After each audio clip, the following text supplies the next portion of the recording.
I hate when my husband works late, being at home, alone at night, hearing every little creak. It's uncomfortable. I thought I was just being paranoid, then my girlfriend said she felt the same way when her husband travels. Until they had what she calls their Vivint talk. Vivint, my friend calls it the best home security system out there. It's super easy to use and fit right into our budget, and I love my video cameras. I can see what's going on in and around my home right from my computer or smartphone.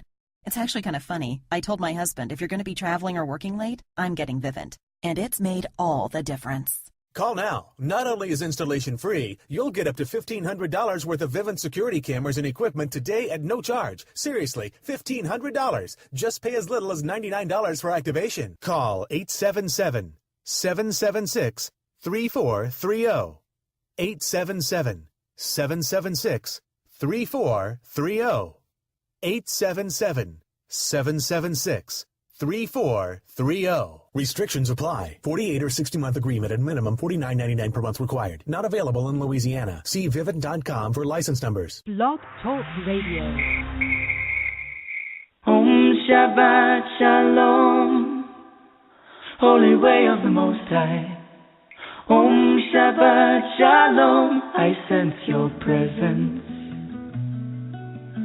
Om Shabbat Shalom, Holy Way of the Most High. Om Shabbat Shalom, I sense your presence. I sense your presence. And I am the light within your soul. In the essence of truth and right, love makes the circle whole. And here we stand in line, waiting for some sacred sign. But to find the balance is the purpose of this time. To restore the balance of the universal mind. And in the presence of my Lord of light and love, everything I see aspiring to be free. And when I call to thee, and come on bended knee, surrender to the all-pervading light and love. Reflections of the one surrounding me with love. And I sense your presence. I sense your presence. I sense your presence. I sense your presence. Within and without, above and below, yeah. East, west, north, and south, I sense your presence. Without and within, below and above, yeah. East, west, north, and south, I sense your presence. I sense your presence.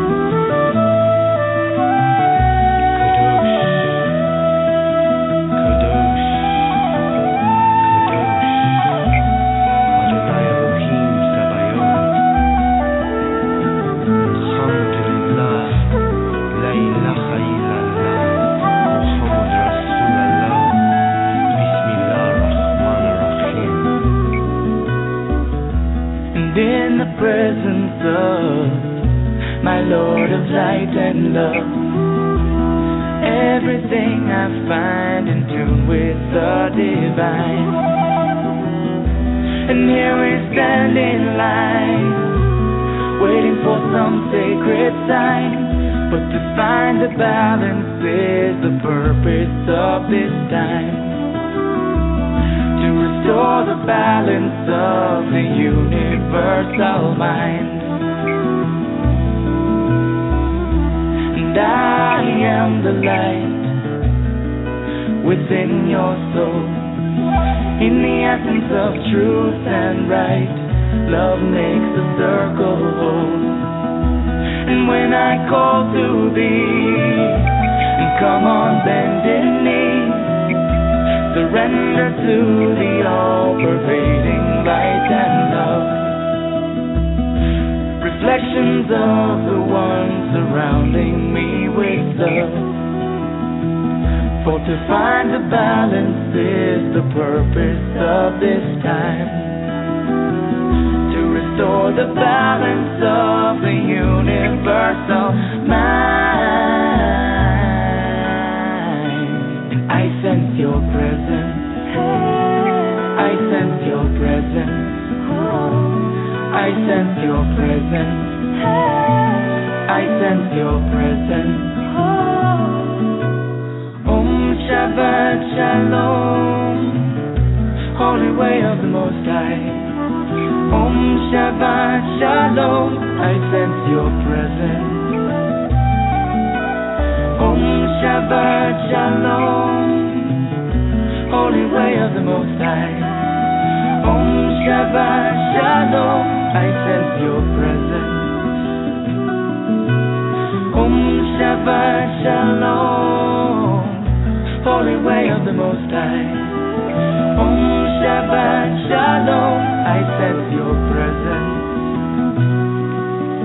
Om Shabbat Shalom, holy angel of the Most High. Om Shabbat Shalom, I sense your presence. I sense your presence. And thank you for joining me here on Activating Compassion Radio. My name is Jessie Ann Nichols George, and I'm your hostess. The music you were listening to there at the beginning of the show is I Sense Your Presence. It's by Shimshai, and you can check out more of Shimshai's work, by the way. They always have great things going on, occasionally some free downloads, and you can check that out on their website, www.shimshai.com. That's SHIMSHAI.com. And I just want to extend a big welcome to you, whether you're returning because you've listened to the show before and you enjoy what we do here, or whether you're joining us for the very first time.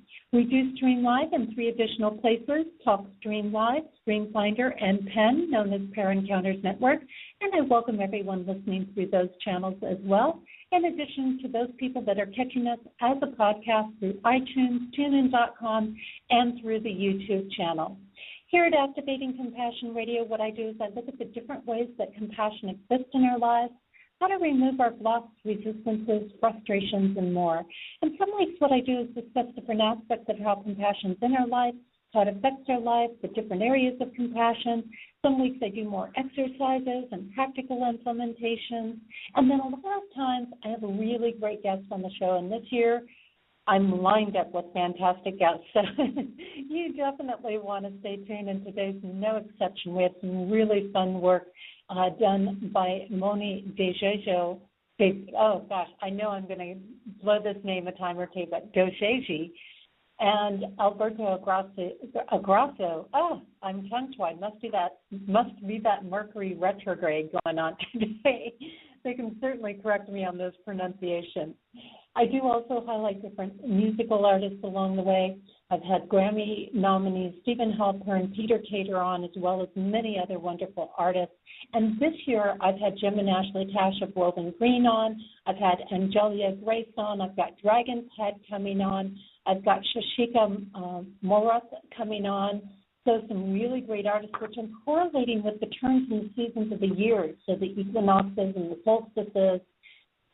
Just we're going to have a lot of fun this year. And we already have been so far.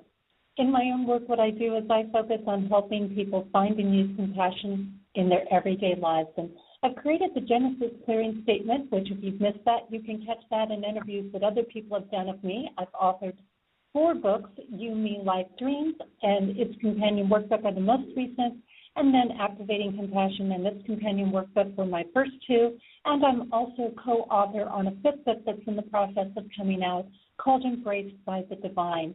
You'll definitely want to watch for that. In addition, I've created the Compassion Tour, which is a multi-state nationwide tour, including workshops, retreats, seminars, events, book signings, fundraising opportunities, all kinds of things going on with that. And I am currently on tour in the mid part of the United States. Been hanging out in the Iowa, Illinois area. And thanks so much to the Silvis Library for the use of their facilities here, because I'll tell you, it's been nice and it's been quiet, and they've really allowed me to create some great shows here over the last couple of weeks.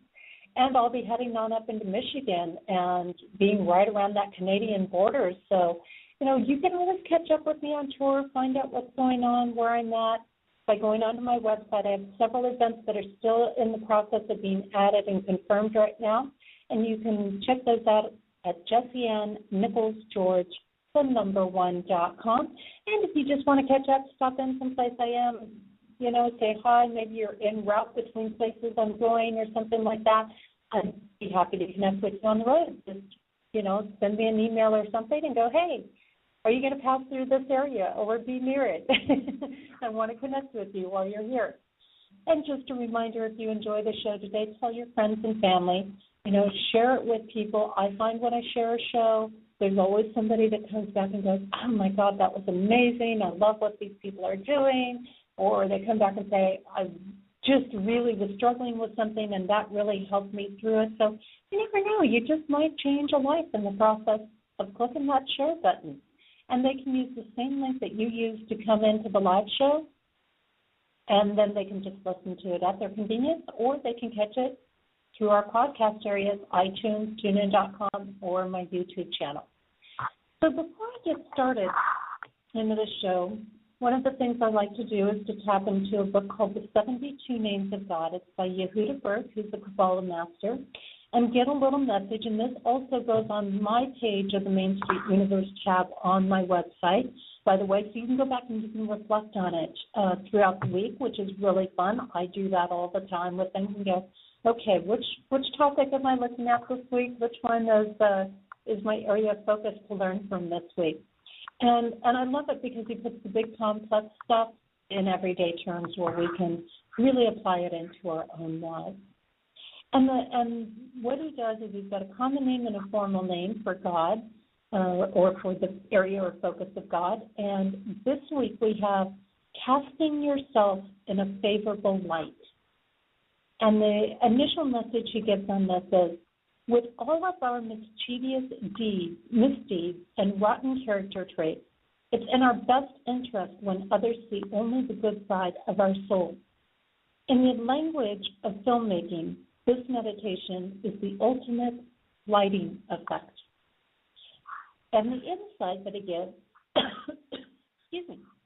the insight that he gives is reviewing our negative side attracts the evil eye. We become a magnet for the scorn of people around us. We invite their judgment into our lives, and all that destructive energy quickly begins to wreak havoc. When we give people reason to focus on our good side, we avoid their negative influences and all the harmful side effects they can bring. Moreover, as we make the effort to look beyond the imperfections of others, we magnify the power of this name tenfold. The meditation that he gives is your own being is lit beautifully, suffused with the Creator's radiance, so everyone around you sees the positive, beautiful aspects of yourself, as opposed to the distorted and dark image projected by the ego. This is a really big thing because the more we get used to projecting that positive, the more we become the positive. And he makes some great points. We magnify this energy tremendously as we radiate it. So, again, the common name for this week is casting yourself in a favorable light, and the formal name is Mem-Chet-Yu. Mem-Chet-Yu. So some really great insights there by Yehuda. And one more little thought that we're going to do here, and this will kind of get you thinking where we're headed this week, and then we're going to go on break, and right after that we're going to have Mony and Alberto on. Boy, those retrogrades hit me today, isn't it? Have you ever thought of doing a pilgrimage? Have you ever wanted to take your message around the world that would lead you through a variety of places and spaces? And if you had the opportunity, would you do a pilgrimage, and what type? In times long ago, pilgrimages, oh gosh, I am tongue-twisted today. Pilgrimages were the way that people got their messages out, and they have been mostly associated with ascended masters and those that have changed the world, such as Jesus, Gandhi, Mother Teresa, and more. It is known by those that had a message that led them to walk long distances and connect with people in many places all over the world and throughout countries as a means for getting people to listen, to learn, and to open up to caring about one another. Today is not so common to make such journeys, and most prefer the comfort of traveling in automobiles, staying in luxury accommodations, and sharing their message in a conference center or meeting room. However, there are so many that don't get to hear or know their messages as they whirlwind and jets from one place to another. However, I do believe in some ways this method may resurface again as people come to realize the importance of face-to-face connection. I've learned in my journeys on the road that there's nothing like connecting with people in person, be it on a trail or sitting somewhere working on my computer, or even perhaps a moment at the gym, walking down the street, or any number of other opportunities that present themselves. My tour is a sort of pilgrimage, but not as formal as those of days gone by. Mony and Alberto Abrazo, hey, I did good that time, and two people that are on a pilgrimage that is closer to the more traditional style. They literally walk for peace. Going through different countries with their backpacks, they enter towns and villages and connect with the people there, carrying a message to bring people together in peace. This is exciting to me, as few would venture through what they do. Few would take this option for getting their message into the world, and few would trust Spirit to provide for them in such a journey. However, I know from my own journeys that Spirit always does when we let go and trust. Time and time again, I see myself provided for on the road. Would you take a pilgrimage to get your message to people? And how would you feel about connecting with people on this level, entering into many unknown places and connecting with those that you have never, ever met? And do you feel we will see more of this, or will there most likely be but a few who will ever choose to take such journey? I'm so glad to get through some of this today. It's going to be really good to have guests on so they can talk for a while. This week we are focusing on a component of compassion that's related to the aspects in my book of Finding Your Truth. And this encourages us to learn what our message is and to share it with the world, to get out and really live it. I'm going to take a short break, and when we return, I will have Mony and Alberto Abrazo sharing their work in Walking for Peace. The song I have for you during our break is called Frozen in Time. It's by Claire Hedin. And you can definitely check out more of Claire's work, see what she's up to, check out more of her music on her website, www.clairehedin.com. That's CLAREHEDIN.com. We'll be back in just a few minutes.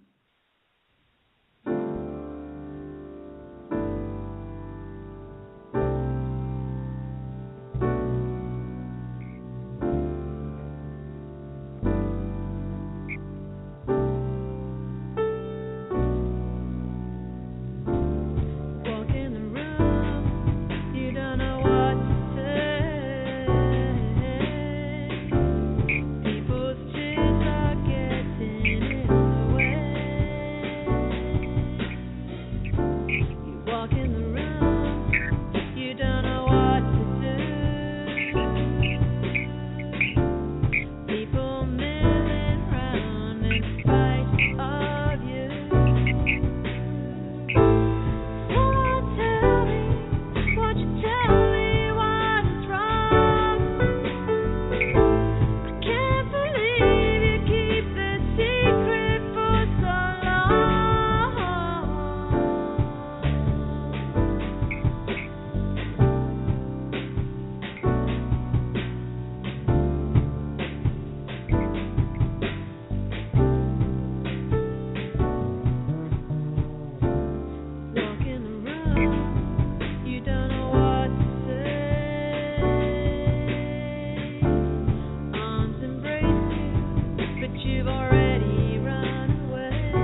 And welcome back. You are listening to Activating Compassion Radio, and my name is Jessie Ann Nichols George, and I'm your hostess today.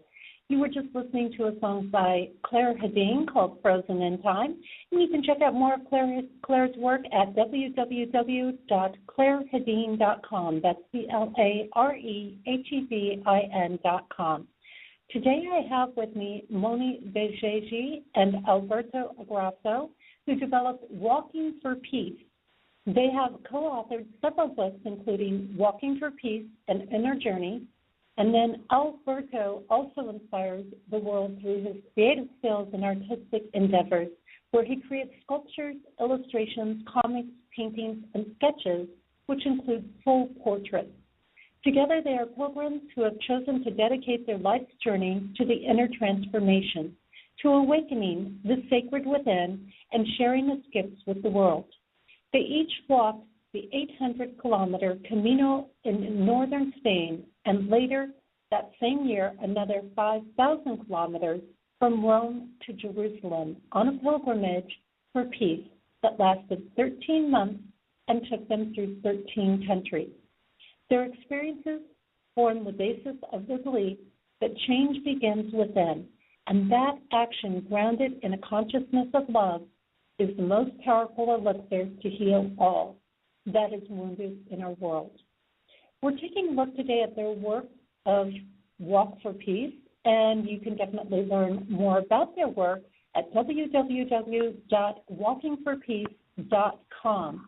And I'm going to get their mic opened up here, and it might take just a minute because my computer's running a little bit on the slow side. There we go.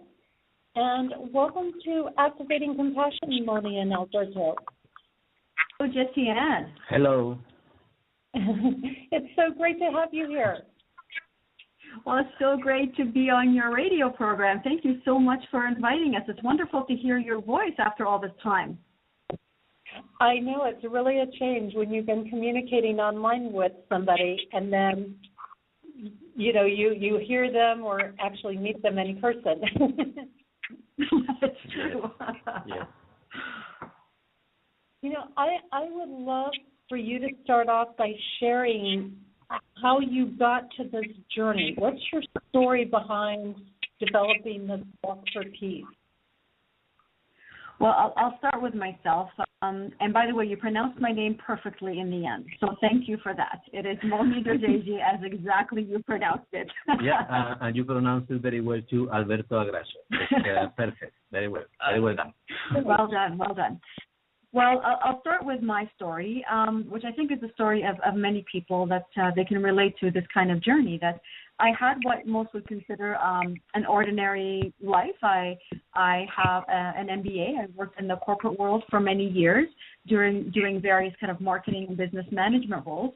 And I reached a point where I just felt that my life was missing something. I just needed to be doing something with my life that felt more fulfilling or that had more purpose.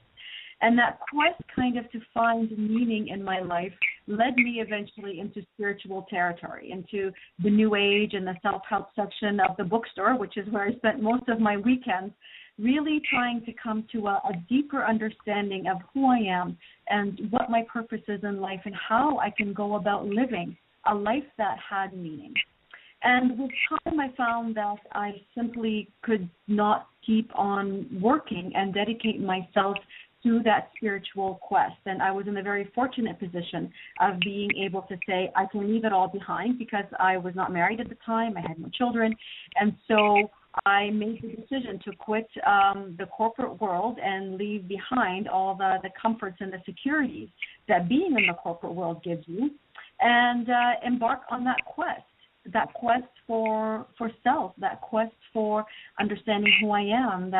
The big thing that for me was I was trying to become the kind of person that a lot of these spiritual books promise that you can be. The kind of person that can simply let go of the need to control and plan every single moment of their life and simply flow and trust that everything that you need is going to be provided for. that when I embark on this kind of journey without controlling every detail, that everything is going to be okay, and that I never am alone in that journey, that a greater hand is always with me. Call it the angels, call it the universe, call it God, that I'm never alone in that quest, and that I need to trust more in what I couldn't always see. I needed to trust more in those invisible forces. So for me, the quest when I quit my job was really to put into practice all those things that all of these spiritual texts teach you. And my wanderings, if you want to call it that, eventually led me to the Camino, this pilgrimage path in northern Spain. It's become very popular now.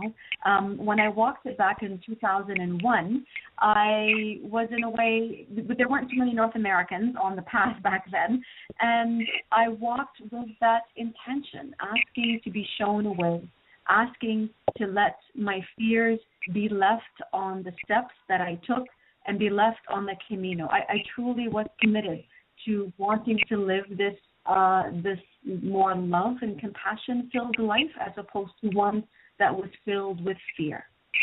And eventually, as I walked, I learned to become more confident in my own steps and listening to my own inner guidance rather than always looking to the outer books and the outer guides to guide me. And I think that was probably the biggest leap in my own personal growth on the Camino, was when I began to truly listen to my intuition and be present as I walked and attentive to signs, to omens, to the language of the universe, that whatever it uses to speak with each and every one of us. And that really was the Camino's greatest gift to me, was allowing me to walk more confidently in trusting my intuition and in knowing that when I act on those wisps of intuition, I'm going to be okay, that I am indeed protected, I am guided. And by the time I arrived at the end of the Camino, I had already heard there was a path that led to Jerusalem that was called the Way of the Soul. And the Way of the Soul really called to me. And I think it's just simply because of where I was at that point in my life that I needed that connection with a higher purpose. And I arrived at the end of the Camino in a town called Finisterre, which literally means the end of the world, a small town on the Atlantic Ocean. And it was that one afternoon at the end of my pilgrimage where I met a Spanish pilgrim, a lovely Spanish man named Alberto. And through a translator, because I didn't speak any Spanish and he didn't speak any English, I let him know that I was walking to Jerusalem, to which he said, well, that's nice. And that was really the extent of our conversation. He didn't feel any calling to join me at that moment. And I left it at that, thinking I would never see him again. But 3 months later, as I was making my way to Rome to begin my walk, our paths would cross once again. And this time he would definitely feel the calling to walk this way of the soul, and not because of any romantic connection to me, which everybody believes, but more because he was a pilgrim like I was, and he was on a spiritual quest as I was. And I will let him tell his story, because his story is also very interesting in terms of how he came onto this journey as well. Well, I think she had explained very well. I don't know what more to say. I could say that at the same time that she was having her process here in Canada, I was having my own one in Spain. And I was in a moment of my life where I was not feeling happy. I would say that I was feeling even depressed, but I didn't go to a psychologist. Then I don't know. I had not a medical report or certificate, but really it was very bad in my life, and was especially because I didn't found, after a long time, with my 28 years at that time, I didn't find really hope in life. I didn't find that my future was something that inspired me anymore. At that time, I was working like a claim adjuster in an insurance company for many years. And I had a good job, and I had a good salary, and I had a girlfriend of many years. We were thinking to marry. We had buy a house. We had a car. We had everything that we thought that was I thought I was going to fulfill all my dreams.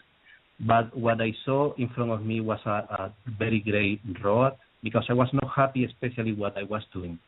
I was working in something that was giving me all the material that I needed, but I was not giving me the spiritual. I would say the more essential, the creativity, because I was an artist. I always, I didn't learn to be an artist in a school.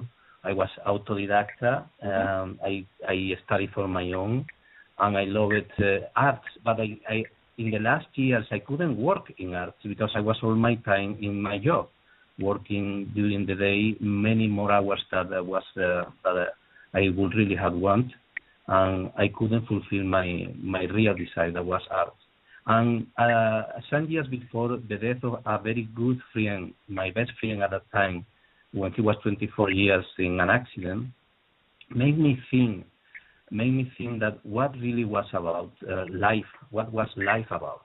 Was about to make money, was about security, or was really about to follow your dreams? I know that it's a topic, to follow your dreams, but why we really are here? I think at that time I was very clear for me with the death of my friend that life is for to be happy, for to do something with it, for to try to create something new.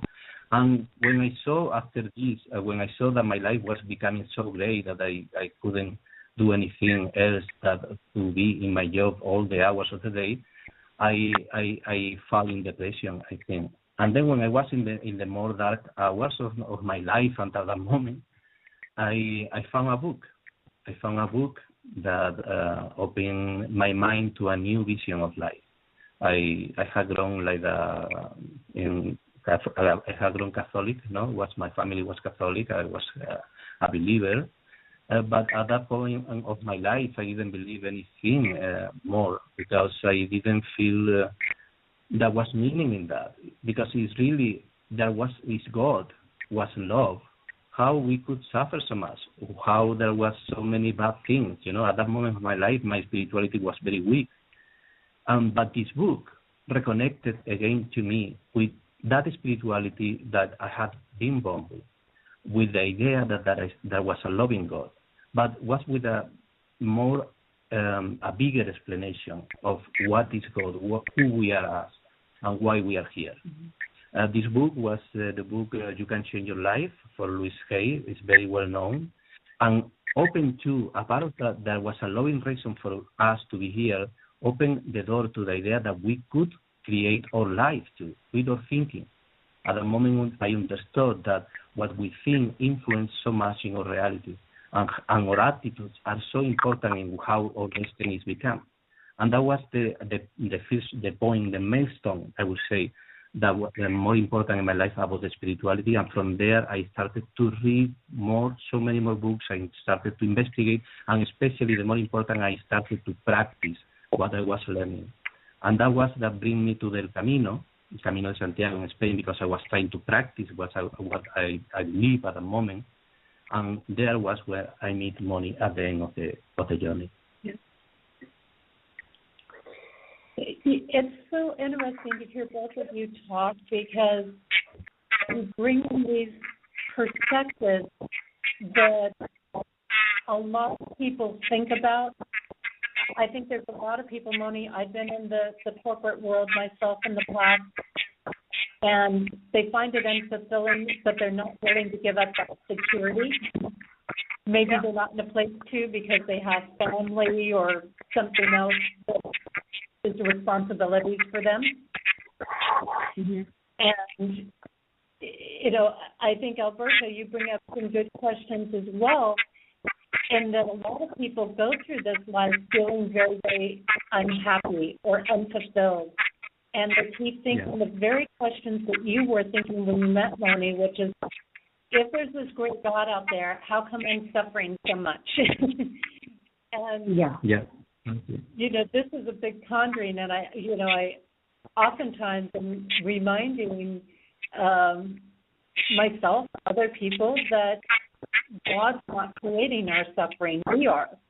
And it takes stepping into these things. But, as you say, Mony, this is a huge leap of faith. I know when I started my journey, I left with $500, and that's all I had, my name, and that was last fall.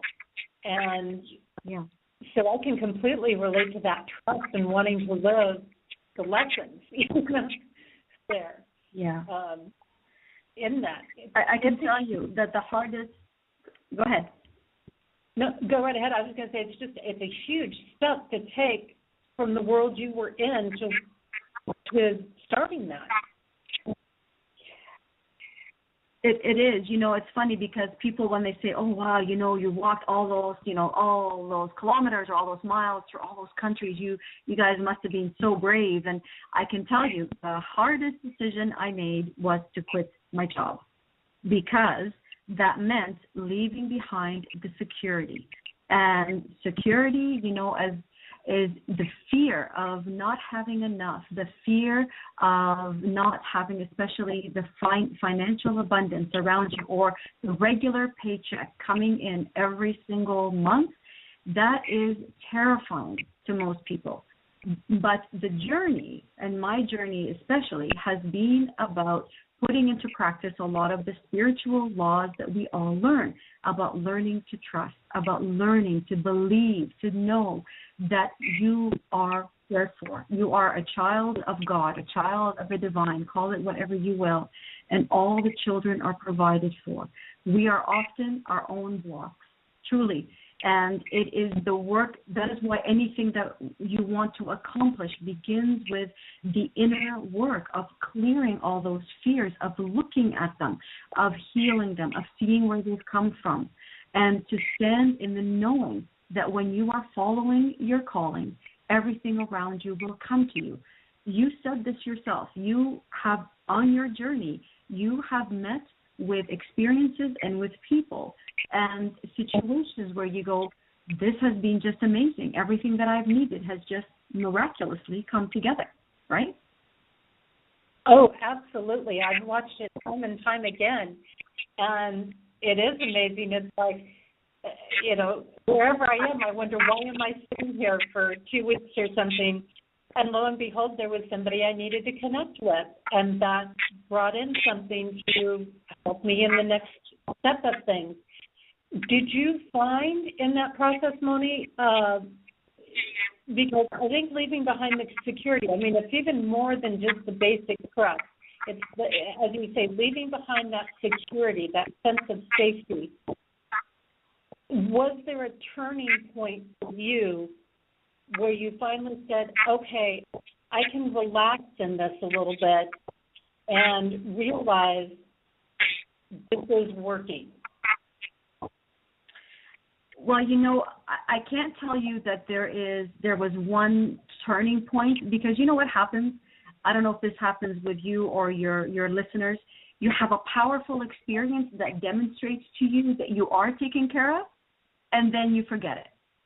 Something happens, and then you forget the power of that moment, and you fall back into old ways of thinking. You fall back into old fears.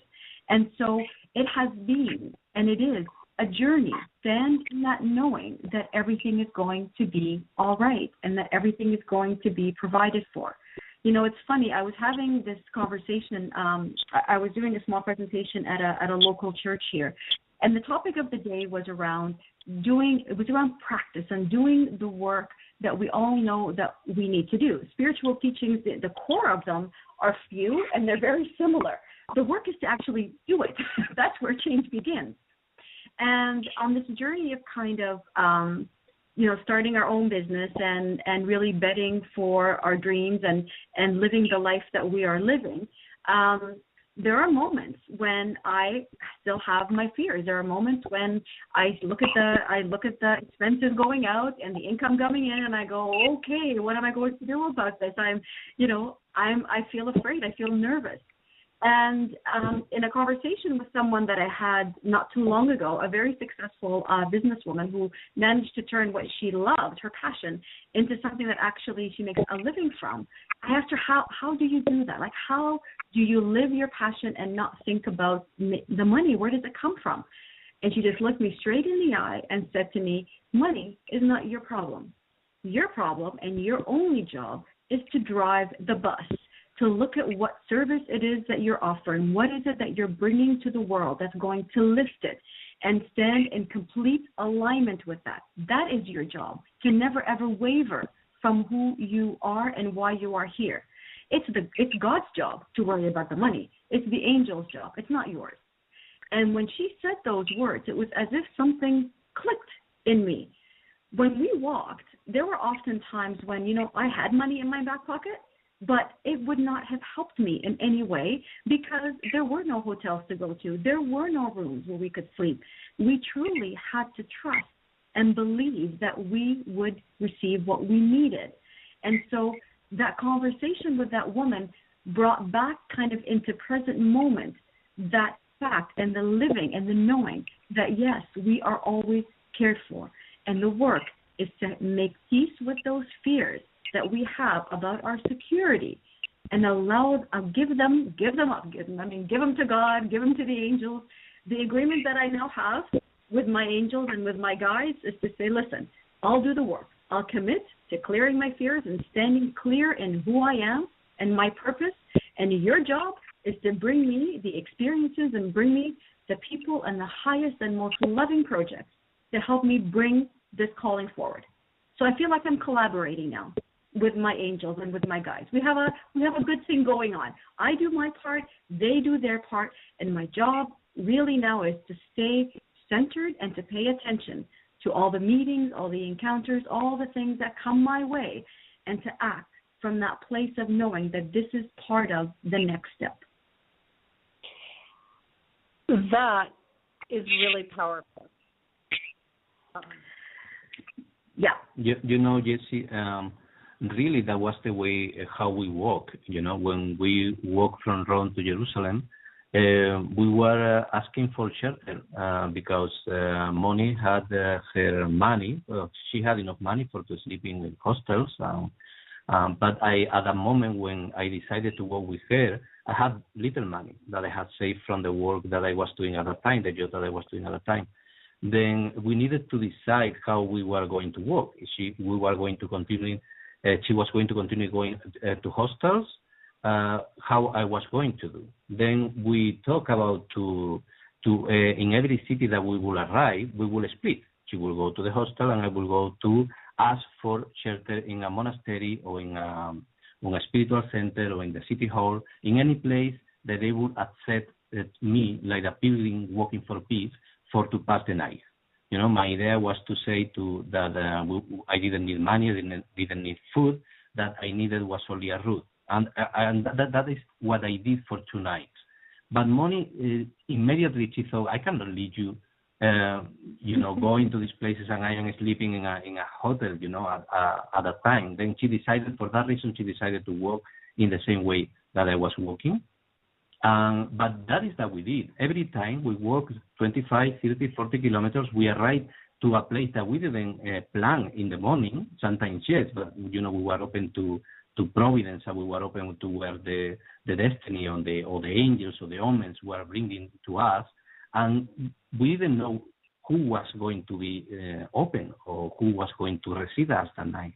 And I can tell you that the first 6 months that we walk in this way, or the whole year we walk in this way.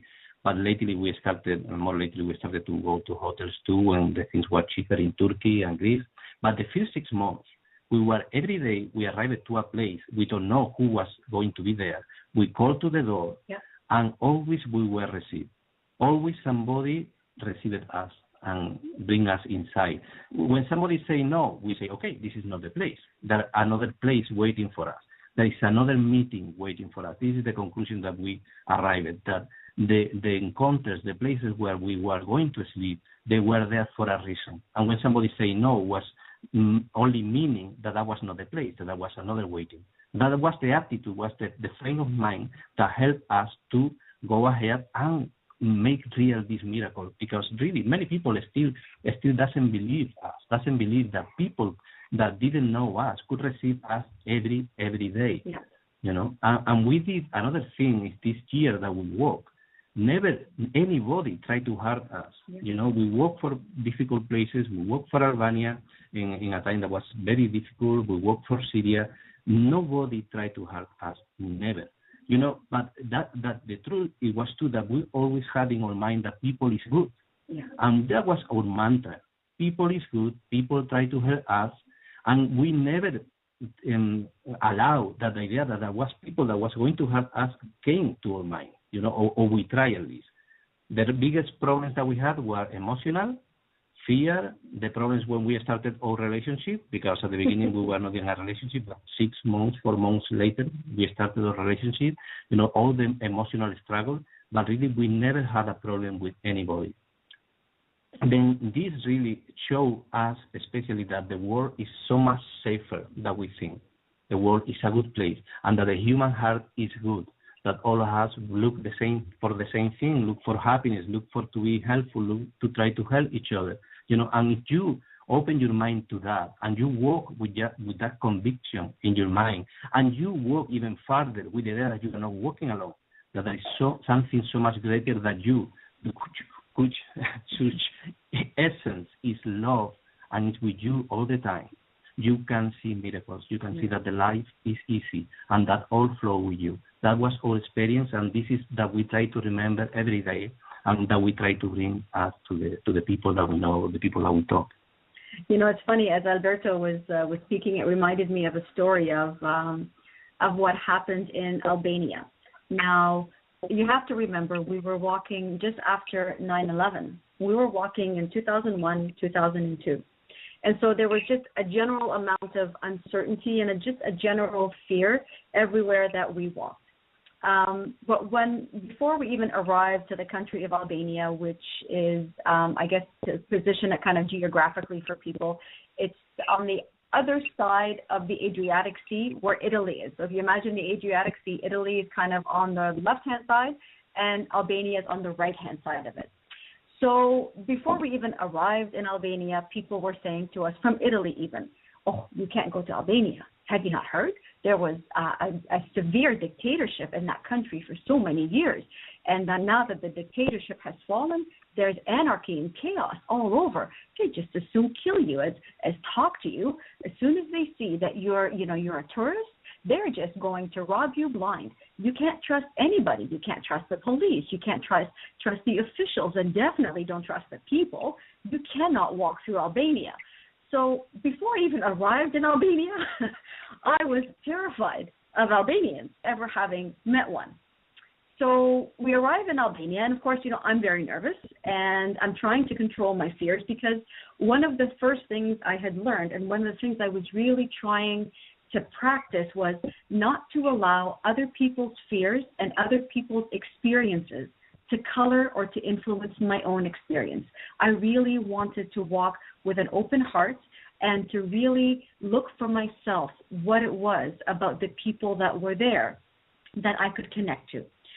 So one of our first days, as soon as we arrived in Albania, our first day there, we see that there are many people who are mostly men in cafes that are the size of, a lot of them, just closets, sitting in front of the cafes. And as soon as they saw us pass by, they invite us for a cup of coffee, which, wow, this is really nice, very friendly people. We did that the first time, second time, third time, until we realized they had nothing else to do except have coffee.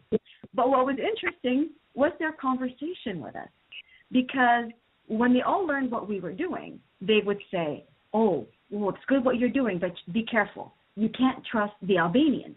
Albanians are not to be trusted. I said, well, I'm talking to you, and you seem really nice. And then they'd say, well, you can trust me, but, don't trust the other Albanians.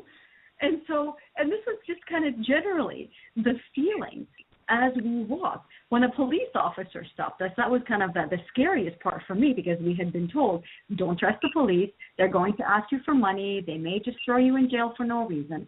So when a police car pulled us over, I was already terrified. He took our passports, and we thought, okay, let's see what's going to happen. And when he came back, he said to us, I've called in all your passport information so that other cars and police officers who are driving along here will know who you are, and they'll know where you're going, so that you'll be safe. And by the way, he said, don't trust the Albanians. So everybody was afraid of everybody else. But they were all good people. Exactly. All that we found was people that was very good, but they were afraid of each other. Yes. Really, we didn't find anyone that really was a real Daniel, Yes. And I think that was a sample, it's an anecdote of what happened everywhere, because we encountered these two in other countries too, no? Mm-hmm. So they warned us about the next country, and it was then was a joke in between us, the next ones are going to be even worse than always were good people, So fear is the culprit. Yeah. Fear. There's so many good points in what you're saying here. And, when we look at these things, we build up these fears in meeting people or getting into a certain circumstance or situation. And the judgments are already flying without us even knowing anything for fact. Yeah. And as you mentioned, Alberto, there's a really huge thing where people build up these fears and they're really afraid of each other. They haven't really gotten to know each other, and they're all good people. And, you can hear that, like, even when I travel just around the U.S., there's, you got to watch out for those East Coast people. Oh, you got to watch out for those back people. Oh, you got, And it's amusing because they all end up opening their hearts and their homes to me, and they all have this goodness in them that is amazing to watch. And I think, as both of you mentioned, it has a lot to do with coming at things from an open heart and an essence of love. Because when we're coming at it from fear, that's when the fears manifest. When we're coming at it from love, that's when we get these beautiful experiences like what you're talking about. Yeah, exactly. Jesse, we found some pilgrims when we did this. We found some pilgrims in the road, only a few ones, but we found a guy that was biking for the world for I think was 9 or 7 years that he was biking, and he was really surprised that people received us in their home, not only in the churches but in their homes. And he said that he had tried. He told us, I don't know how that is possible, because I have tried many times that people receive me in their homes or in churches, and nobody does. And he started after to say, because people is stupid, they don't understand what I am doing, and they are, but immediately we saw, the problem that you have is your attitude. You don't need to say anything. It's something, it's a vibration, it's an energy, it's something that is around you. You need to trust. You need to, that you say, the love must be your core. You need to find to that conviction that the world is good, that the world is your friend. This is a friendly world. But if you have in your mind that this is a dangerous world, that is that you are going to see, and that is that you are going to attract your life. Yeah. Then I would recommend to somebody that is very afraid, very, very afraid, that never do something like we have done. Before, in your home, with your people, with your neighborhood, try to reach that place of love. Try to reach that place of understanding to others. Try to reach that place of friendship with others and with yourself. And when you arrive to that possibility in your mind that you see, maybe it's possible that the world is good. Maybe it's possible that the people is loving. Then when you are in that place that you are starting to believe, then start to give steps ahead. Because that you say, what you have in your mind, what you have in your heart, is what you are going to see around you. But really, people, in essence, is good, because all we are children of love. All we are, in essence, the same thing, the thing that created the universe, the stars, and everything. And that essence is love, pure love. And this is so important. I mean, it's one of those lessons that we hear, this is all you've got to do.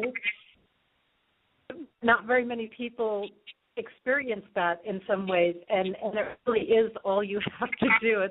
We make these things so much more complicated than they are. And, when we let go, and it's such a great example of how when you really tune into that inner self and you know that you're on your path and you hold that space of love, it doesn't matter if there's a war going on, because that peace ends up prevailing.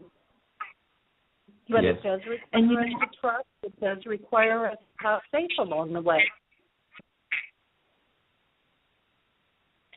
And you know that peace that you feel inside, that energy that vibrates inside of you, that energy of compassion, that energy of love, that is an energy that does change worlds. I really do believe that. You know, it's something, it's a powerful thing to witness when you are in the presence of someone who you just stand near them, and there's something about their presence and their energy that just makes you feel completely at ease, makes you feel completely safe, that everything is going to be okay. And so how did they get like that? And this is the question I ask myself. How did these people get like that? Were they just born like that? What circumstances did they have to overcome to get to this place? You know, we all have our stories. You know, we all have the things in our lives that have marked us, both in a positive way and in a negative way. And I truly believe that the journey of each one of us to get to that place of healing, of making peace with whatever it is in your life that has traumatized you or that has placed you in a place of fear or in a place of insecurity or in a place of judgment or in a place of hatred, all of that.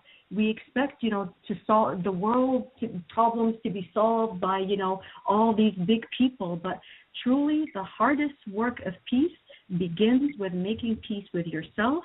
And then, for example, because we had this question, you know, walking through so many countries and so many countries that have had political strife throughout their history, we heard every conspiracy theory imaginable. We heard every theory about whose fault it is and why the world is the way it is and who's to blame.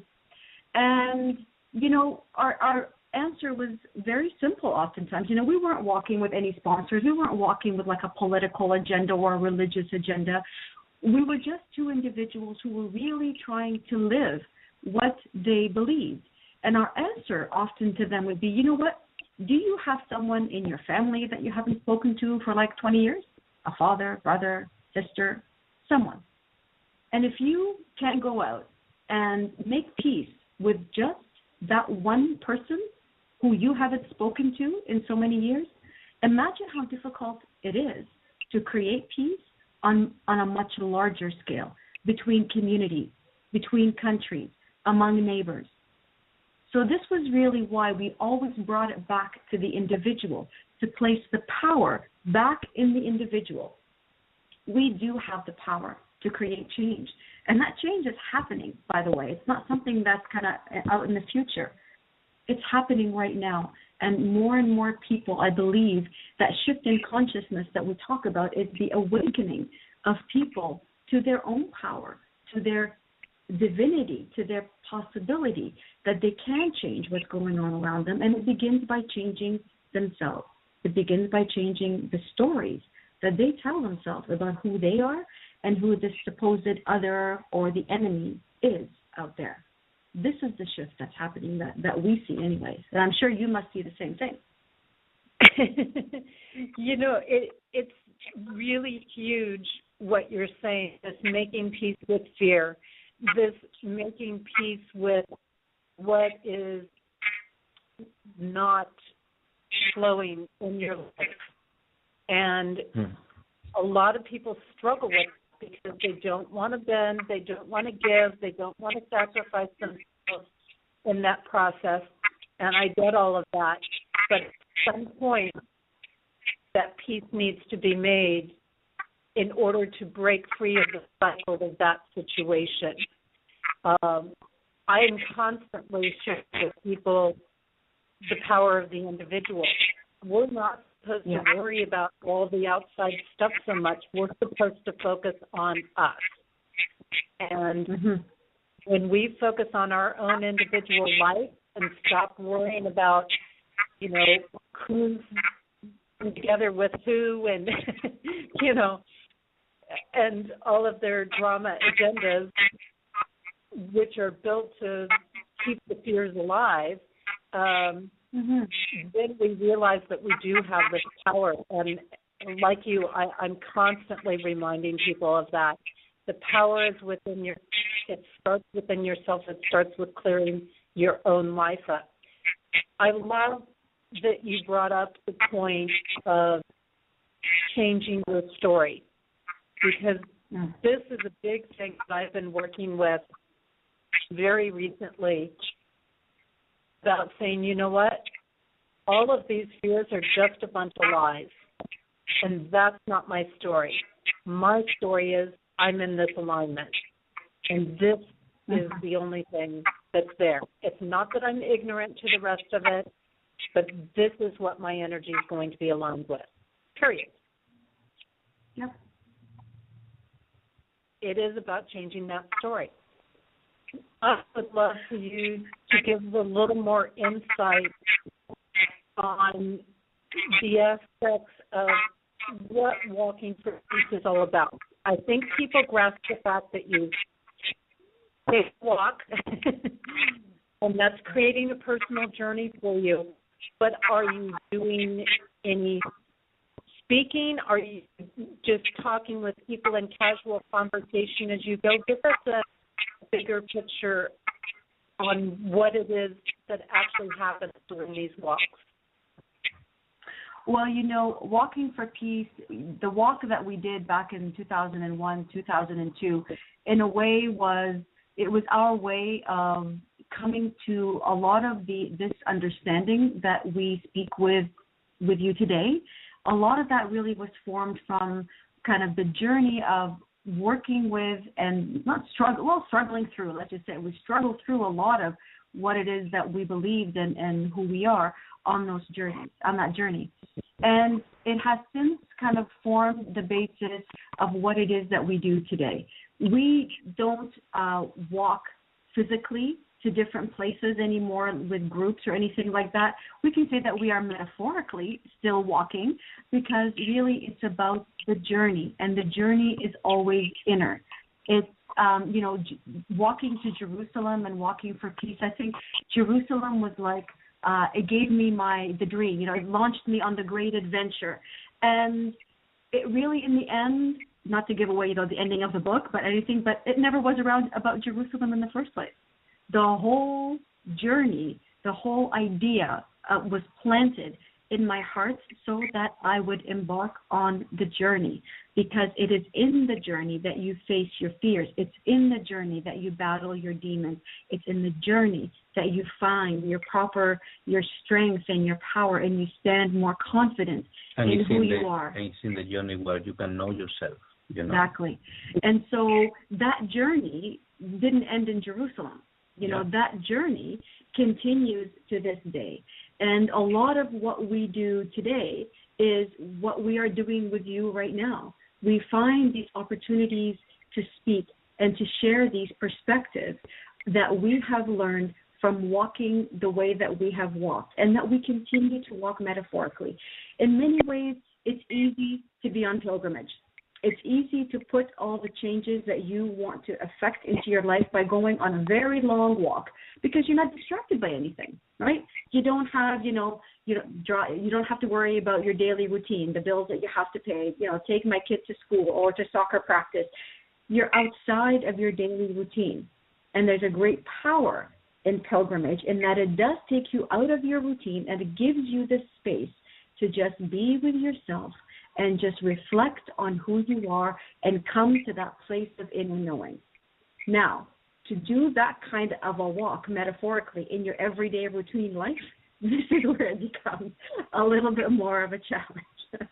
And so this is what we are doing right now. The lessons that we have learned, the experiences that we have garnered, we share in our publications, in our books, in our blogs, in our speeches, because we do give a lot of talks. We go out and we try to awaken in people that spirit of inner searching. If you want to go on a long walk to do that, that's great. If you want to go on the Camino, if you want to go on any pilgrimage or a long hike, all the power to you. We can help you with that, by the way. We can help you to do all of that. But the journey you must walk alone. And really what we try to do today is help people to just awaken that spark within them to say, hey, to kind of knock on the head a little bit. Remember who you truly are in this life. You are so much more than simply this physical body here, going to work every day, just trying to make a living. Your life and your purpose for being here is just so much grander. But nothing will change until you begin to change yourself, until you begin to take that journey of walking towards yourself. This is really what we do right now. And you are never alone. In the moment that you start, you are never alone even when you are not conscious of that. But in the moment that you start to walk towards yourself and towards to knowing more and more, you can feel, right, the moment that you can feel so much with so much more evidence that small miracles happen, that there are presence around you, loving presence around you, that angels exist in this physical realm and in the others, and that the life is much more, how Mony say, is much more that we know is much more magical, much more beautiful, much more blessing that we could imagine never. Yeah.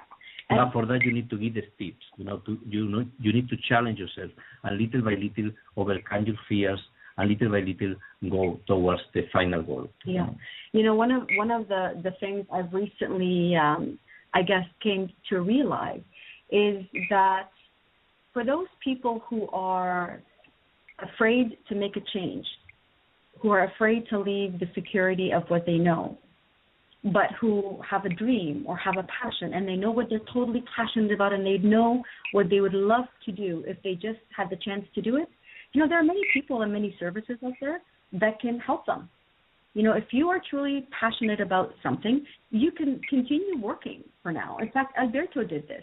When he had his shift and his awakening towards living a life that has more purpose, well, he continued to work in the insurance company as a claims adjuster.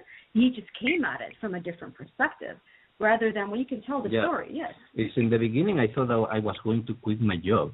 When I discovered all this new vision about life that we're explaining here. But not. What I did is that I came back to my job. For the moment, I knew that something greater was waiting for me. I knew that in some moment I could live off my art. Then I started to go to courses in the weekend and to spend more time with my art. I talked to my bosses and to say, I'm going to continue here, but I'm going to work my hours, not anymore, And even when I knew that this was going to disappoint them, then I risked in that moment. But I knew that if that doesn't work, I would quit my job anyways. Then in that condition, I was for 2 years more. But the more important thing that changed in me is that I was not a victim in that place. I was not there because the people came to me to give me all the garbage and all the complaints. No, I was there and I was a beacon. I could help people. I could help people while I was there. Then anything that you do for the moment, if you are working on something that you don't like, but you think that you need to pay bills and you cannot quit in this moment, I would recommend that put the dream, what you really want in your goal, in your list of goals, go give small steps towards that, and while you are right there, trying to love what you are doing in this moment, try to find a purpose in what you are doing in this moment and you don't like, And it's what I did in my job. And for 2 years, I was really enjoying what I was doing because I was being in service. Even I didn't like the work, but I love that I could help other people in the small things that they needed. And that was a big step towards my final goal, that was to leave that kind of work and to focus totally in my art. That is that happened 2 years later. Yeah. And in my case, for example, when I quit my job, I didn't know where I was going. And I think it took me, I didn't just decide to quit my job overnight and then there I was. I had to suffer. Everybody has their point of suffering. My point lasted a few years until I got to the place where it was like, that's it. I can't take anymore. I would rather just be I'd just rather be someplace else than being like this. But in my case, I didn't know where I wanted to go. I did not have a passion that called me. I didn't have something that I was naturally very good at that I could say, I want to do this, I'm passionate about this, so I'm going to go and do that and work towards it. And I think there are a lot of, in my conversations with many people, I'm finding that there's a lot of that. Part of why people stay where they are is because if they leave that, they also don't know where they want to go. They don't have any passion. They don't have the things that absolutely they love to express. And so the journey for people, I think, like that, and it was for me, was becoming confident and comfortable in the gray areas, because there's a lot of gray when you go out of what the unknown, when you go out of the known, which is the security, and you don't quite know where you're going. So you're kind of like on the edge of this cliff, and you're not really sure which way you're going to go. And so I think there is a need, in a way, to teach people to be comfortable and safe in this place right here, right now, in the moment where you are, that everything is going to be okay, to align with who you are, to take the time to feel at peace with where you are in this moment now. And from that place of peace and feeling good with where you are, a step will reveal itself.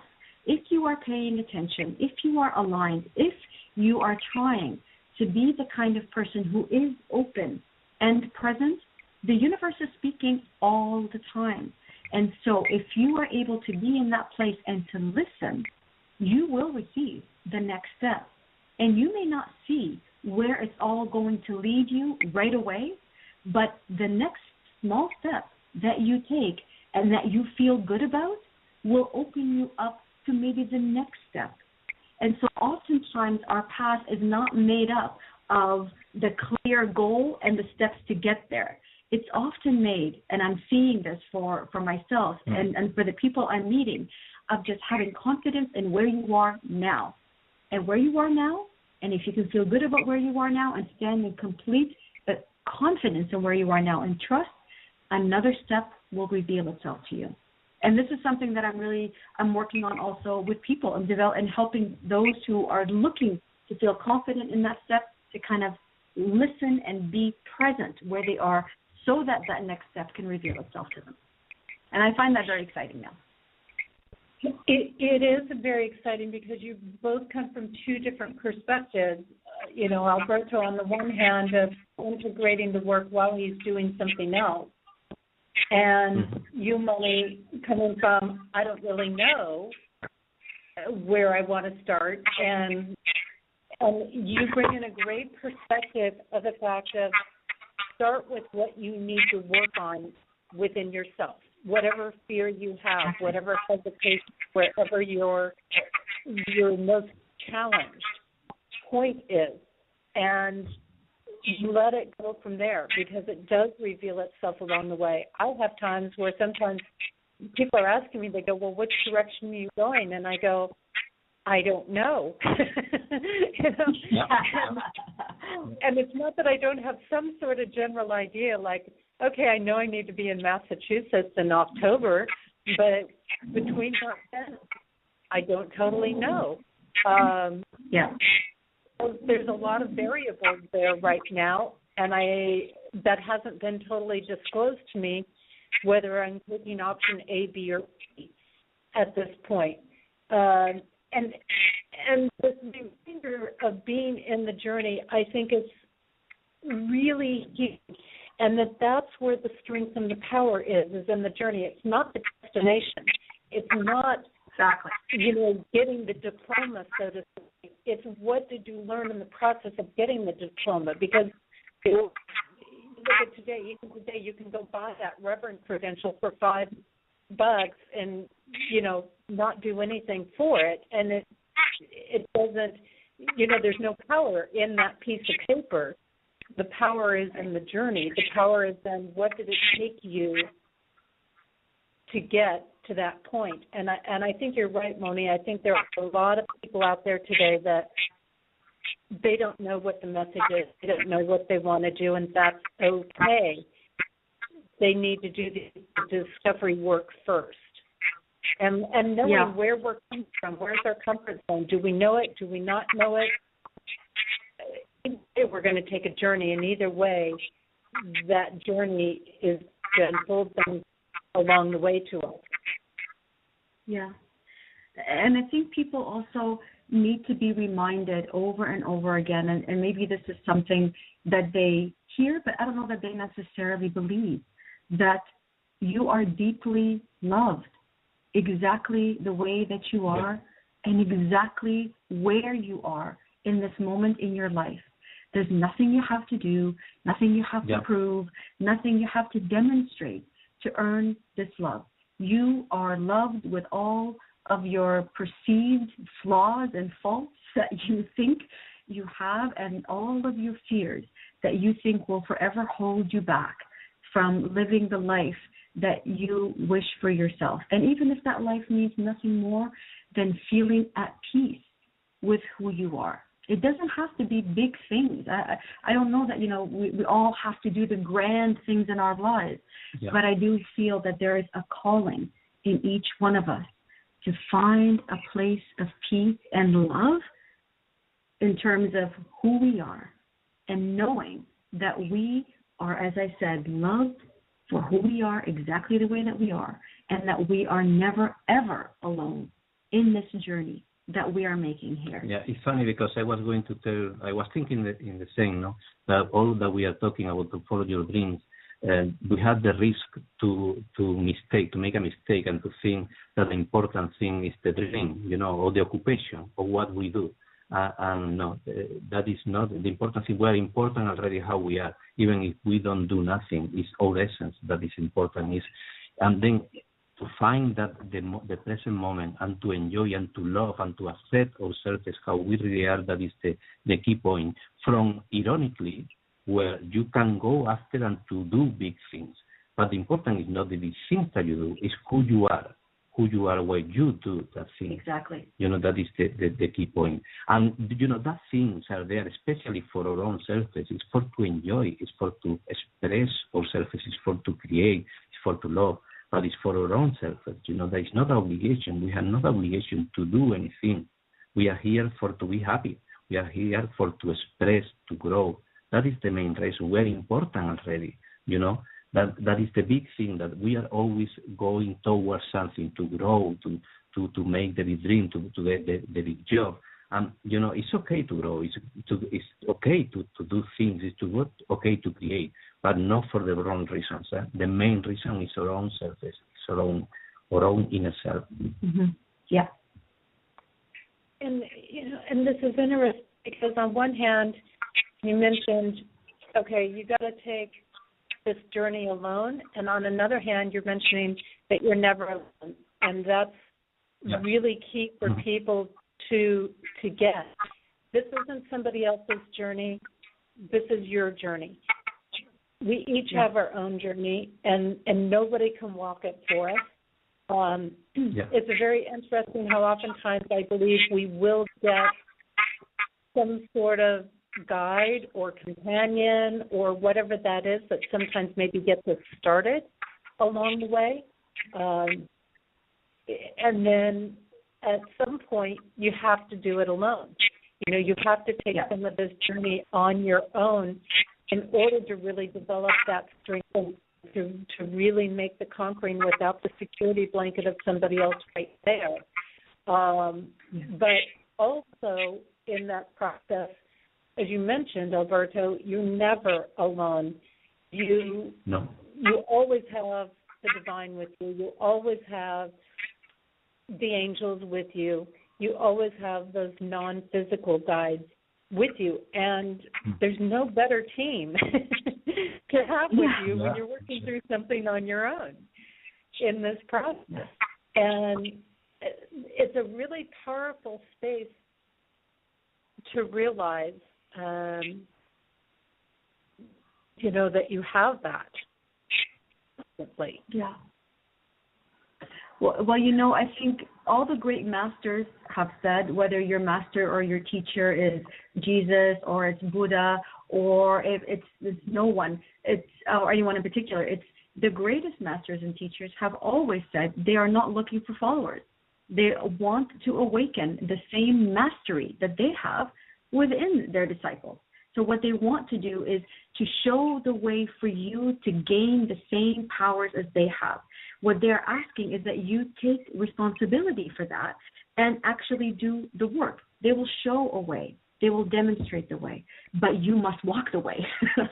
And this is ultimately all the great teachings all the great teachings, I think in essence, if you come down to the core of what they're trying to teach, they're all trying to teach in different languages, perhaps in different ways of explaining things, the essence of what the work each of us must do. No one can do it for us. And it's easy to just keep blaming others for what's going on, keep placing the power from creating the change outside of yourself. It's the easy way to go, because that way you don't have to take responsibility for any of your thoughts or any of your actions. It does, all of it at the end, begin with you. Yeah, it's all the cliche. All the teachings, I would say, was thinking that try to reveal that the greatness is really inside of each of us. It's like this old statement that was know yourself. Know thyself. For the wise Greeks, the Greeks, philosophers. Yep. Know yourself. That was the main core destination, the main core wisdom. The key is know yourself, because knowing yourself in yourself is the fountain of all miracles. Is the fountain of everything, the spark that started everything. Yes. That is the real destination for each of us. And the goal of the journey that we are talking. You just hit another gigantic point, Alberto, that know yourself aspect. Yeah. And this goes way beyond just knowing whether you like chocolate ice cream or vanilla ice cream. This goes way beyond, whether you're a morning person or a night person or a coffee person or a tea person. When we get into knowing ourselves, then we know we're divine creation. We know that we are perfect as we are. We know that every moment is perfect, no matter what's happening. Yes, that knowing indeed. yourself has a lot of depth. It sounds very surface, but it's got an awful lot of depth in it. Yeah. And there's, you think you know yourself today, but then something else happens tomorrow. And the next day you meet someone, and then what you thought you know maybe has a small element that needs to be polished a little bit. And so we're continually going deeper into who we are and what we know about ourselves. I don't think. I think it's a journey without end. We are always growing. I think even when in the moments that we see ourselves as like we are stuck, we are not stuck. We are growing even, because all that we are living in this moment that we think that we are stuck or we are lost will be the source for a future illumination or revelation. In the future, we will know what was happening in these times that we feel that they are dark. So all had a good purpose. Every step of the journey, even the more scary or the worst one, had a meaning and are always going towards the light, towards the end. So always we are growing. But we never stop. I don't think that illumination, the people looking for enlightenment or illumination, you can reach a level of wisdom, but always will be deeper levels to discover. And I think that is not frustrating. I think that is amazing. It's invigorating. No? Invigorates you. Invigorates you, because this is an amazing journey. What we are is impossible, is indescribable. Indescribable. So we are always towards a better destination, a more wise, a more enlightening. It's a journey towards the greatest of all things. I think God was always described like the most. There's nothing that is more bigger or wiser or powerful or loving or beautiful than God. And I think that is the final goal. I think in what is hid in the greatness that there is inside of each of us, specifically that God that we are looking for, in religions and philosophies, is reside in our heart, in the deepest of our heart. Yeah. It's huge, because you're right, there's always more layers to discover, and I think part of, as you're unfolding those layers, you get more and more excited about what else is there to discover. Sometimes you hit those where you're like, I don't know if I want to know. But I think most of the points you hit, you go, yeah, this is really cool. And I find the deeper I go, the more I go, I really get this now. And it's so simple and it's so basic. And, you know, it's like, whoa. And you're right. I think as far as we're in a human body, I mean, we can unravel a whole heck of a lot in this human body. But as far as being in it, I mean, there's going to be certain things we're not going to get until we leave this world. That's just, you know, that's just a fact of being in the third dimension. But I think that we can certainly open up to a tremendous amount that can keep us going for a lifetime. It's not a journey that ever gets boring or old or any of those things with it. And I love your focus on peace because it connects so much with compassion and my work in compassion, because I feel like compassion is a huge means to finding that peace. I want to make that connection for people. We have to come from the heart, and when we're coming from the heart, that leads us to be compassionate with ourselves, other people, to drop the judgments, and to take this journey and to realize we're all on a journey, whether we're conscious of it or not. And just because our journey is happening one way doesn't mean everybody's journey needs to happen the same way. We all come at it from different sides or angles or perspectives or different tools to work with along the way. And I think that that's very, very important when you're doing this work.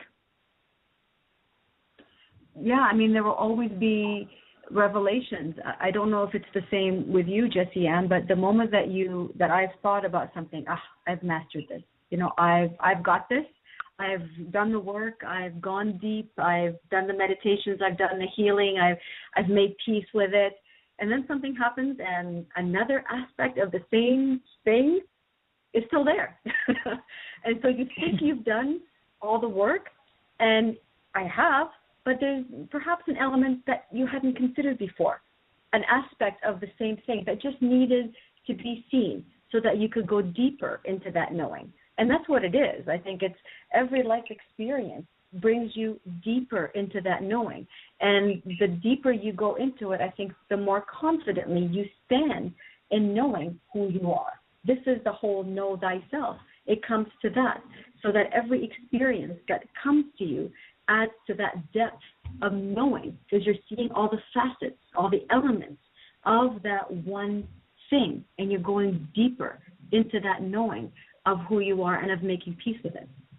And you know, and you can apply that to everybody. You know, the good thing of to make mistakes, and the good thing of to see that we have still things to advance and to grow, and that we do.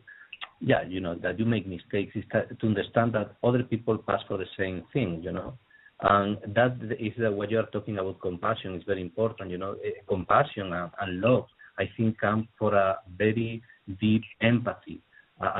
The way that you can understand others and to put you in their shoes, you know. And when you are capable to understand the another, then the enemy usually disappears, because you can see that they is having the same mistake that you had before or you will have in the future, and that we are in the same path. We are brothers and sisters, and we are trying to do the best that we know with what the best that we can with what we know, you know, in every moment of our life, you know. Yes. They are very interwoven, Alberto. I agree, because when we're compassionate, we have more peace in our life. When we create more peace in our life, we naturally become more compassionate. So they are definitely very interwoven. And, you know, I feel like, Mony, too, you brought up another good point in this, in that with each layer you unfold, the stronger you stand. And I find that because I know in my journey right now, there's a lot of people that go, how can you possibly be standing in the amount of peace that you're standing in with what is going on in your life? And I'm like, Well, there's a whole lot of answers to that, but it is that aspect of that depth that I just keep going into, and I choose to keep going deeper and deeper and deeper, and allowing that to happen. I know I'm proactive. I know I'm taking my steps. And you just develop this stronger level of confidence. I don't have all the answers. I don't, claim to have all the solutions to everything. I don't know exactly what's going to happen. But when you're at a certain point and you've been going deeper and deeper and deeper to where you find that confidence, you don't always have to know, because as you learned in your journey, it's going to show up. I'm going to know when I need to know. And exactly, if I'm in those stalled points, then boy, I better get on there and start delving deeper. and I will be more confident in it. I think I read someplace that you put a lot of emphasis on these being sacred journeys. Why do you feel that these journeys and this pilgrimage that you went through is so sacred?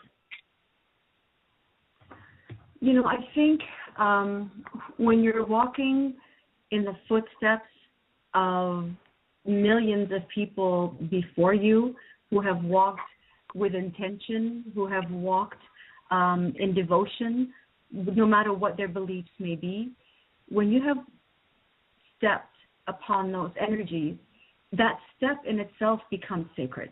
I think there are places around the world that have that energy impregnated in them. Now, the purpose of a sacred journey, however, is to bring you to the most sacred of destinations, which is your own heart. The purpose of a sacred journey is to bring you back to yourself.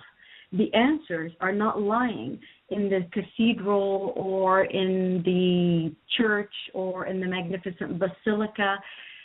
For me, anyways, they're not lying there. It's not about what is there. It's not about the destination, as we talked about before. It's about what is in that journey and the journey that you took to get to that particular place. And that is what is sacred. It's the journey that is sacred, not merely the destination. And that I find very, very powerful. I think there are places around the world, as I said, because they have been walked for centuries and centuries. And long before Christianity even came onto the scene on many of these places, they were walked by some of the ancient tribes, by the Celts, by the Druids, by sun worshippers. These routes, these paths are all over. They're everywhere. And if you have a little bit of sensitivity to it, you can feel the energies that are there. And to me, that's what makes them extra special. But it's the journey and the step you take that makes it sacred. Mm-hmm.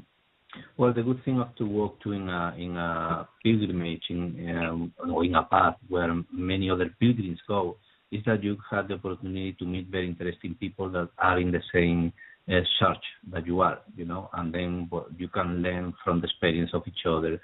And that, a part of the places, that had the history, had all the sacred tradition and that.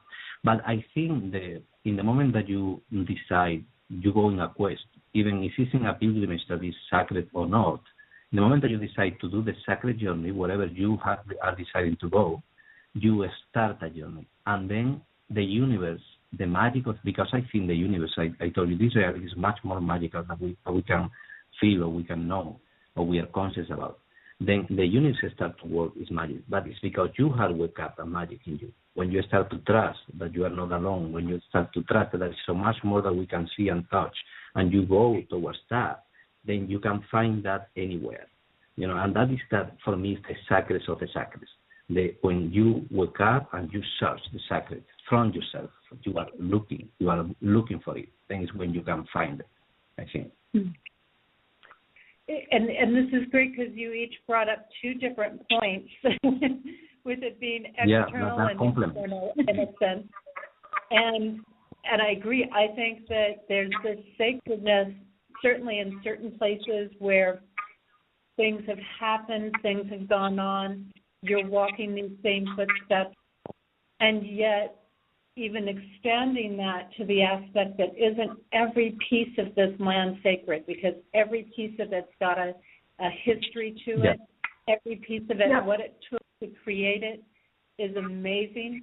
And that sacredness comes from, as well, Alberto is alluding to, is that journey of unfolding yourself. It's such a sacred process and a sacred connection to connect with those deeper layers, because each deeper layer, I believe, connects us stronger with the divine. It puts us in alignment. It puts us in unity and harmony.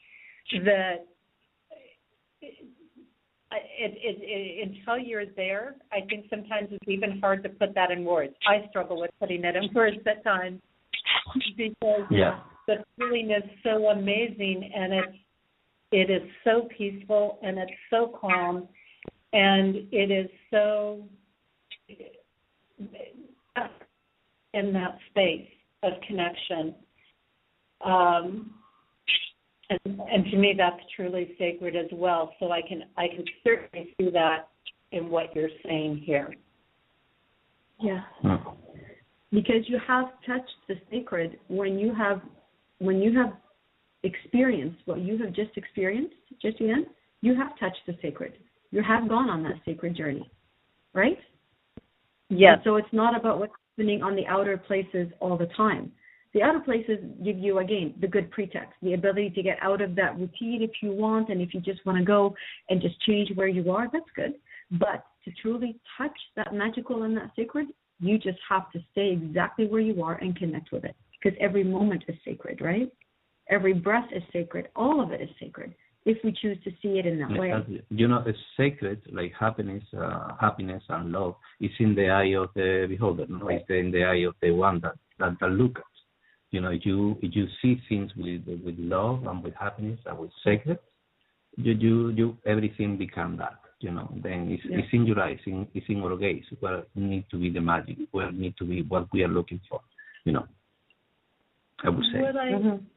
What I love is how you've taken this whole journey of yours, and you're now bringing it to the space of helping people find the same sort of pilgrimage and journey and sacredness in their everyday lives, because that's where my work is at too. Like, it's great to know all these concepts, but if you can't put it into your everyday life, it's not going to get you the benefits that you're seeking to get. And so, I find that this is huge, and I love that you're taking this direction now after being on the physical journey of things. And I would love for you to share with people maybe anything you have going on, where you have events going on, where they can connect with you, and how they might go about working with you if they would choose to do so. Well, thank you for the opportunity to share that, actually, Jessie-Ann. Our website is www.walkingforpeace.com. And there, you'll find a lot of information about who we are and how we continue, I guess, to walk the inner journey and to bring the lessons of what we have learned out in the world. We do a lot of events, but mostly in the Ottawa, Ontario, Canada area. We have not ventured south of the border yet, although we're always looking for invitations and a good reason to go. So all your listeners, we are more than happy to come on down and to share our stories and examples of our of our journeys. But for now, a lot of it is local, and our website has the information in terms of where we are and what we're doing. Yeah, it's especially because we have about 11 years out there that need to go to school. Yeah, that's true. All around that. And Alberto has been one of kind of the new things that Alberto has been working on is, do you want to talk about the soul portraits? Yeah, you can. Yeah? You can introduce it, yeah. Well, a lot of, it's funny because this happened at an event that we were attending. And a lot of the artwork that Alberto has, well, not all of the artwork that he has, really speaks to that spiritual journey, that same thing that we've been talking about this past hour and a half with you, around the elements of what it means to be on this path, what divinity is, who we are. All of that is captured in his paintings. It's trying to bring all the magical that is beyond we can see. That is full of symbolism.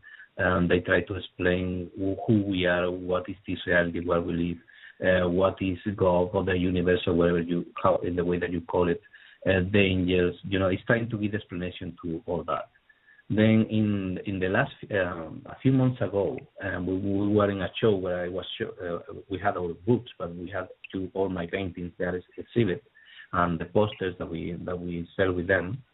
Came to us a lady that she was a medium. She presented herself that she was introduced herself, like a medium.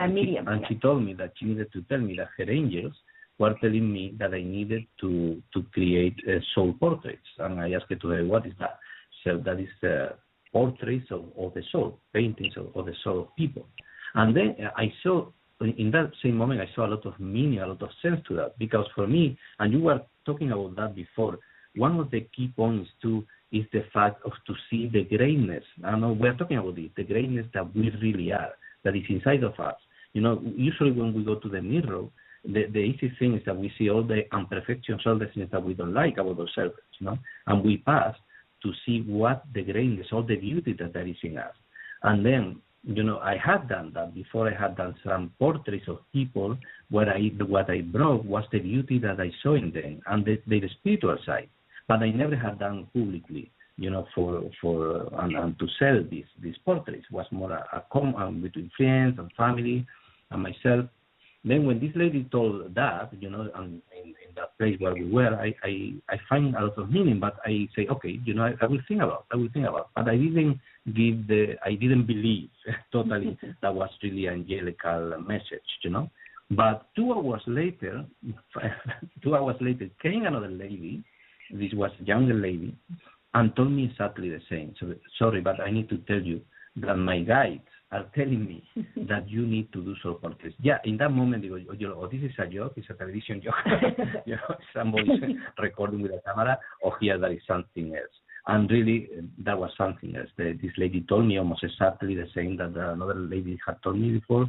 And then how I had this experience before at Mony too. Many of these experiences, these synchronicities, these messages, sometimes they come in dreams, but sometimes come in real life, you are seeing a movie or somebody can and tell you a comment just when you need to know or what you are wondering about. Or then we are accustomed to pay attention to these things, to these signs. For us, our signs are happening every day. So it's a constant thing, and we are very aware of that. These signs were the ones that pushed us to do what we did, this walk to Jerusalem. Then when this second lady told me that, I said, I'm going to think seriously about that, and maybe I do. And still I needed 2-3 weeks to convince myself, because was to put myself there like somebody that could do that magical thing, to paint or to express, to give you an image of how your soul could be. That really is not exactly what I do, because I think the soul or greatness is so amazing that there is no artist that is capable to put that in a paper or in a canvas. What I do, what I connect is with your sacred place, your higher self, and I try to express in an image what your higher self wants that you remember about who you are in this moment of the journey where you are. That through my intuition and through the images that I catch is what I try to express in a paper. And usually it's very healing. All the sessions that I have done until now have been very, very powerful, very healing, and people is very happy, because it's not only the image that they bring and they see every day since that moment. It's to the conversation that we have where we talk about all that we are talking here, where we would cut points that maybe they don't know or they have forgot or they are not aware in that moment. I think it's something that I never thought that could be so amazing. And it's not only enriching the people which I work, it's enriching me. It's I receive a lot too for these encounters, for these meetings, and I feel so happy, I feel blessed that I can do it. Yeah. Well, And it's really interesting because I love that you're taking these different directions. And I want to mention to our listeners that Alberto has also authored some other books, including I Am Happy and some other pieces of books. And those are going to be up on the YouTube version of the show. And, of course, they're on your website as well. So the YouTube version is going to have lots of pretty pictures of your journeys, your books, and your artwork. Thank you. And your name, I just had to go in and check really quick and see the coding in your name. And it actually mentions that art goes to or gets to real self. And so, it shows that actually encoded in your name that you do great art that helps people get to their real self. And that's really... And where did you get this from, Jessie Ann? Well, that's part of what I do is I look at how people's energy is coded and, and can see different things like that. And so in looking at that's actually embedded in his name, so it's no wonder to me that that's the work he's doing that's doing very well at it.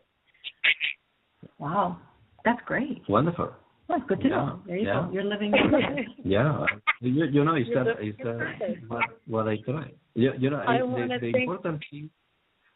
Sorry, yeah. I want to thank both of you for being with us today and sharing your work and sharing this pilgrimage that you did and the lessons that came out of that. It's just been a real gift to have both of you with us today. Thank you so much again, Jessie Ann, for inviting us onto your show and being so open and so receptive to our message and what it is that we have to say. It was a real pleasure. Absolutely. Really. And you keep shining your light because obviously with what you're doing with your radio program and all the services that you offer, you're also adding the same light that we're adding, right? Yeah. That's right, exactly. And we all have our piece of light to offer in the world. Yes. And again, everybody can connect with Mony and Alberto through their website, walkingforpeace.com, and it's worth going on and checking things out there. Next week on the show, I'm going to have Tom Roberts with us, and he's going to be sharing his work in ending mental illness stigma. So it's going to be a little bit of an intense show, but it's a very necessary topic to address. And so it's going to be very interesting to delve into that. Again, you can see the various work I'm doing. I have videos that I'm uploading all the time at the YouTube channel, but on my website you can find out things like my monthly specials, the monthly tips that I create, upcoming radio shows, access the archived radio shows. There's today's show. All of those different things you can get through my website at Jessie Ann Nichols, George1.com. And it's a great first we can all of our different shows. We've got a couple of hosts that have been on a little bit of a break for a while, but they're popping in and out here and there, so you can watch for them. And then I've got all those where you can stay up, like I said, on my events and where I'm on tour on the website. And May's special deal, by the way, is if you participate in any full day or full weekend event during the month of May or June, and I have one left. There's only a couple of days to register for. That's in Indiana. It's near the Great Bend, Indiana, for May 30th. And then the following couple of weeks, winter or the summer solstice is coming up. Those events will be in Michigan. So if you're in the Michigan area, you'll be able to take advantage of those. And don't forget that we've got several shows here on Main Street Universe throughout the week. Tonight is Randy Goldberg doing Vedic astrology. Tuesdays we have Susan Wheat sharing her work in herbs and natural plants. Wednesday nights we have Danielle and Janice doing our chip show. They've had a little bit of a break. Janice has been out sick, but she is going to be bouncing back soon here and coming back on. And they often follow that up with Spiritual Insights with Darren Dupera, who's a reader at Madame Laveau in New Orleans. Kevin Baird, we're going to be having him on actually as a guest in the upcoming summer time here, working with his new ventures and new companions. This is Jesse and Nichols George, by the way, and I want to thank you so much for being here today. And thanks to all of our listeners, not only on Blog Talk Radio, but streaming live through PEN, known as Pair Encounters Network, Streamfinder, and Stream Live, as well as those catching our podcast at iTunes, TuneIn.com, those catching the YouTube version of the show. I look forward to seeing you back here next week as we delve more into activating compassion. And don't forget that if you've enjoyed the show today, share it with others. It's going to be available at the same link in our archive. And I'm going to leave you tonight with the song Yearning For, also known as Over and Over by Shemshai. Thank you so much, and I look forward to seeing you again next week, right here on Activating Compassion Radio. May you enjoy the rest of your weekend and have a truly amazing week. And if I could see what makes me blind, I would soar to the edge of my mind and to touch what seems unreal, just to show you the way that I feel. And we are in time with time, one with the season of change inside. And we are in tune with the tune, caught in a balance of sun and moon.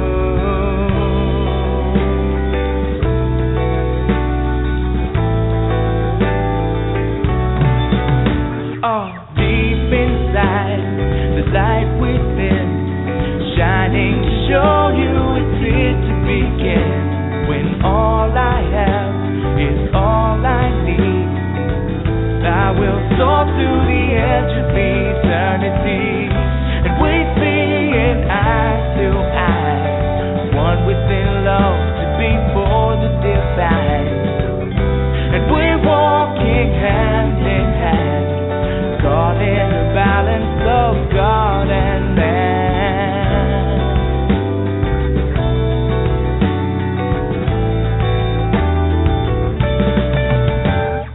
Over and over, life is your lover, learning to walk just a little bit slower, whispering secrets, but that you can't keep it.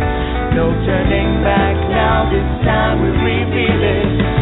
One to another, all will discover the essence within the most beautiful lover. Time is still turning, the love is still burning.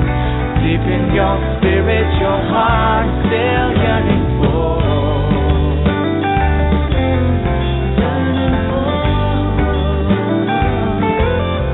Yearning for.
Within love to be for the divine.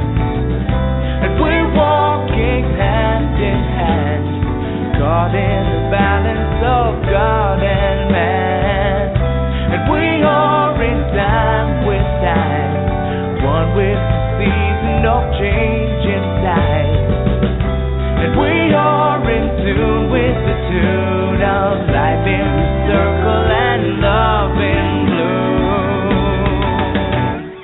Over and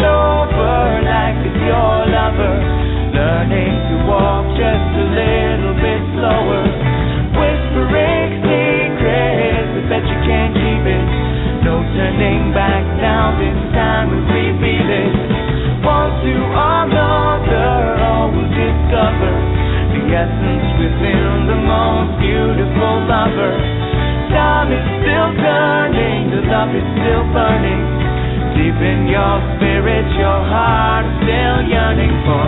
Over and over, life is your lover, learning to walk just a little bit slower, whispering secrets, but you can't keep it. No turning back now, this time we repeat it. One to another, all will discover the essence within the most beautiful lover. Time is still turning, the love is still burning, deep in your